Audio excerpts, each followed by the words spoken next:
नमस्कार मित्रों, जय गोपाल। केम छो बधा मजामां ने?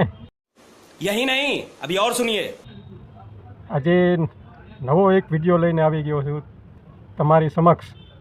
આજનો વિષય છે વિડીયાનો પરણેલા અને કુંવારામાં શું ફરક હોય છે। કુંવારા હોય ને મિત્રો, એ ડેરી મિલ્ક લેવા જાય છે, અને પરણેલા હોય ને મિત્રો, એ ડેરીએ મિલ્ક લેવા જાય છે। મિત્રો, ફરી એકવાર તમને જણાવી દઉં કે કુંવારા અને પરણેલામાં શું ફરક હોય છે। કુંવારા હોય ને મિત્રો, એ છે ને ડેરી મિલ્ક લેવા જાય, અને પરણેલા હોય ને એ ડેરીએ મિલ્ક લેવા જાય છે।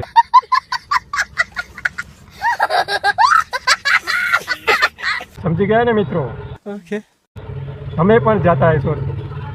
પરણેલા પૈણા એટલે પતિ